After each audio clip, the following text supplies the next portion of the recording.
मैं मेरी बात रखने से पहले एक बात दोहराना चाहता हूं और मैं कोट कर रहा हूं।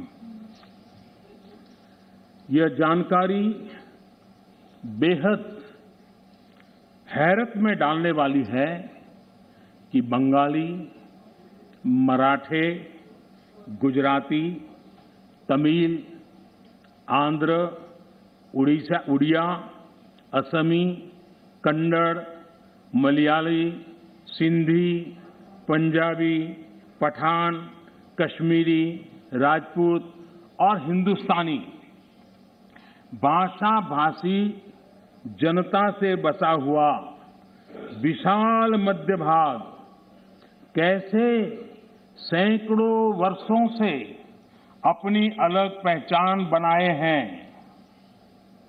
इसके बावजूद इन सबके गुण दोष कमोबेश एक से हैं, इसकी जानकारी पुरानी परंपरा और अभिलेखों से मिलती है।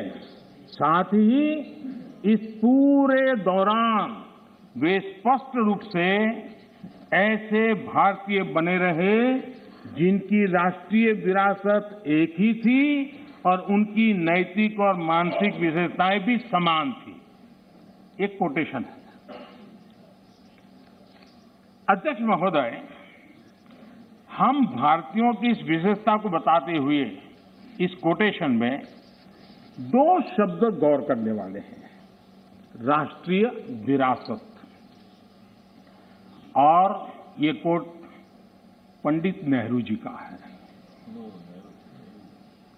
ये बात कही थी नेहरू जी ने और अपनी किताब भारत की खोज में है।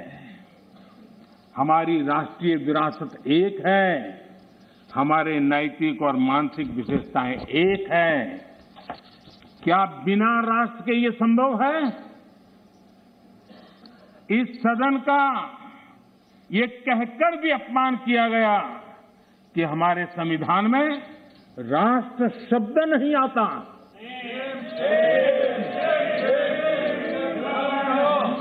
संविधान की प्रस्तावना में लिखा राष्ट्र पढ़ने में न आए, ये हो नहीं सकता है। कांग्रेस ये अपमान क्यों कर रही है, मैं इस पर विस्तार से अपनी बात रखूंगा। माननीय अध्यक्ष जी, राष्ट्र कोई सत्ता या सरकार की व्यवस्था नहीं है। माननीय अध्यक्ष जी, हमारे लिए राष्ट्र एक जीवित आत्मा है।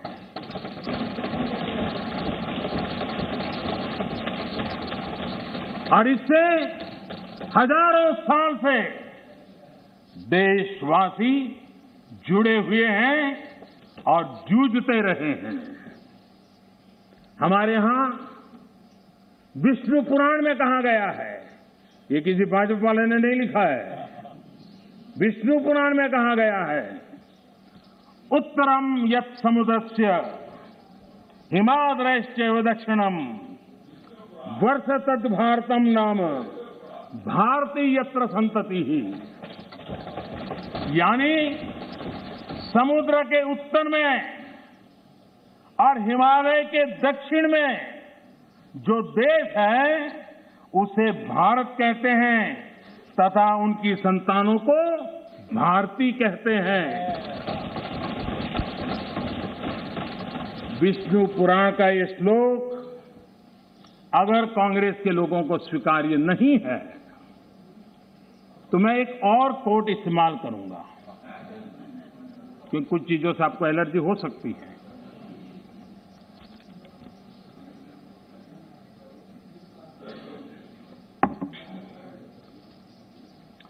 मैं कोट कह रहा हूं, एक क्षण आता है मगर इतिहास में विरल ही आता है जब हम पुराने से बाहर निकलकर नए युग में कदम रखते हैं।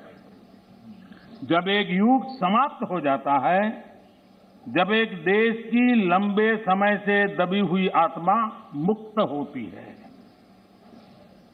ये भी नेहरू जी के ही बोल है। आखिर किस नेशन की बात नेहरू जी कर रहे थे जी? ये नेहरू जी कह रहे हैं। और माननीय अध्यक्ष जी, यहां तमिल सेंटिमेंट को आग लगाने की भारी कोशिश की गई। राजनीति के लिए कांग्रेस की जो परंपरा अंग्रेजों के विरासत में आई दिखती है, तोड़ो तोड़ो तोड़ो और राज करो, तोड़ो और राज करो, बांटो और राज करो। लेकिन मैं आज तमिल भाषा के महाकवि माननीय अध्यक्ष जी, तमिल भाषा के महाकवि और स्वतंत्र सेनानी आदरणीय सुब्रमण्यम भारती ने जो लिखा था, मैं यहां दोहराना चाहता हूं। तमिल भाषी लोग मुझे क्षमा करें, मेरे उच्चारों में कोई गलती हो तो, लेकिन मेरा आदर और मेरी भावना में कोई कमी नहीं है। सुब्रमण्यम भारती जी ने कहा था, मन्नुम इमय मलय एंगल मलय पन्नरुम उपनित नुलेंगल नुले पार मिसे एधोरु नुल इधु पोले पोन निलोर भारत नांडेगल नाडे पोड रुवोम इक्ते इमक किलेडे। इसका भावार्थ जो उपलब्ध है वो इस तरह का है। सुब्रमण्यम भारती जी कहते हैं, जो उन्होंने तमिल भाषा में कहा है उसको मैं अनुवाद, जो भाव मुझे उपलब्ध हुआ है मैं कह रहा हूं। सम्मानित जो सकल विश्व में, सम्मानित जो सकल विश्व में महिमा जिनकी बहुत रही है, महिमा जिनकी बहुत रही है, अमर ग्रंथ से वे सभी हमारे, अमर ग्रंथ वे सभी हमारे, उपनिषदों का देश यही है। सुब्रमण्यम भारती कह रहे हैं, गाएंगे यस हम सब इसका, गाएंगे यस हम सब इसका, यह है स्वर्णिम देश हमारा, यह है स्वर्णिम देश हमारा। आगे कौन जगत में हमसे, आगे कौन जगत में हमसे, यह है भारत देश हमारा, यह है भारत देश हमारा। ये सुब्रमण्यम भारती जी की कविता का भाव है। ये वो संस्कृति है। और मैं आज तमिल के सब नागरिकों को सैल्यूट करना चाहूंगा।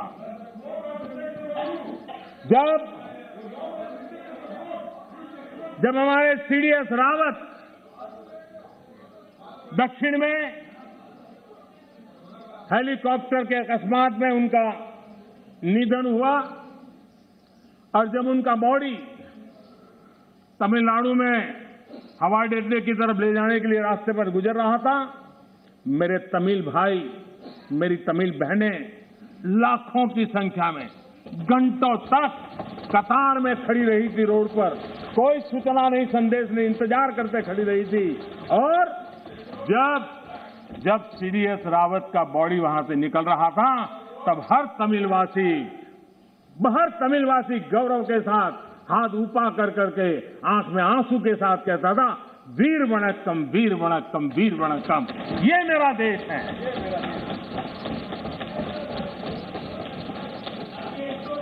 लेकिन कांग्रेस को हमेशा से इन बातों से नफरत रही है। विभाजनकारी मानसिकता उनके डीएनए में घुस गई है। अंग्रेज चले गए, लेकिन बांटो और राज करो, ये नीति कांग्रेस ने अपना चरित्र बना लिया है। और इसलिए ही आज कांग्रेस टुकड़े टुकड़े गैंग की लीडर बन गई है।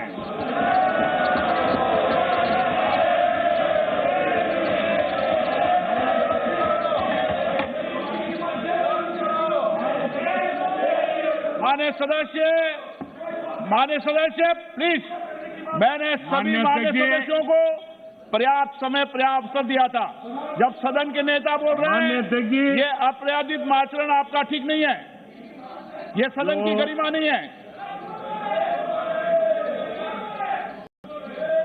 जो लोकतंत्र की प्रक्रिया से हमें रोक नहीं पा रहे हैं वो यहां अनुशासनहीनता करके हमें रोकने की कोशिश कर रहे हैं, लेकिन इसमें भी विफलता मिलेगी, इसमें भी विफलता मिलेगी। माननीय अध्यक्ष महोदय, कांग्रेस पार्टी का सत्ता में आने की इच्छा खत्म हो चुकी है, लेकिन जब कुछ मिलने वाला नहीं है तो कम से कम बिगाड़ तो दो। ये फिलॉसफी पर आज निराशावादी, लेकिन उस मोह में बर्बाद कर करके छोड़ेंगे, इस मोह में देश में वो बीज बो रहे हैं जो अलगाव की जड़ों को मजबूत करने वाले हैं।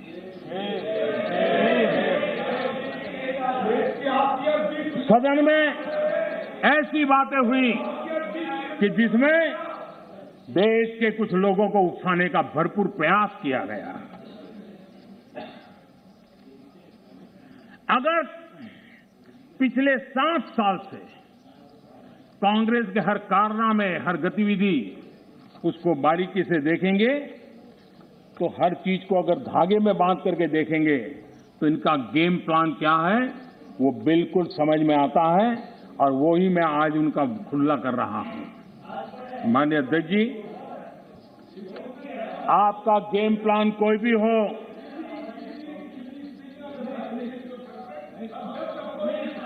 माननीय अध्यक्ष जी, ऐसे बहुत लोग आए और चले गए, लाखों कोशिशें की गई, अपने स्वार्थवश की गई, लेकिन ये देश अजरा अमर है। इस देश को कुछ नहीं हो सकता।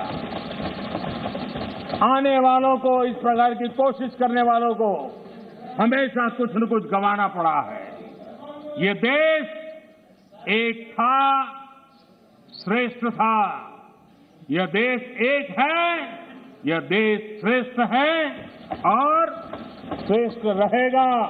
इसी विश्वास के साथ हम आगे बढ़ रहे हैं। माननीय अध्यक्ष जी,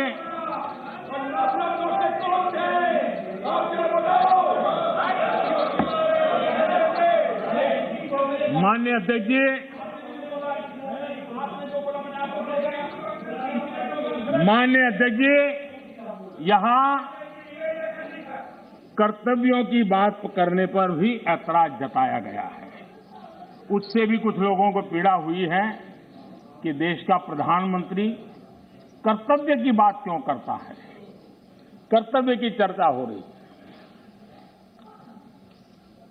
किसी बात को समझ के अभाव से या बद इरादे से विकृति से घर देना, विवाद खड़ा कर देना ताकि खुद लाइमलाइट में रहे। मैं हैरान हूं, अचानक कांग्रेस को अब कर्तव्य की बात चुभने लगी है।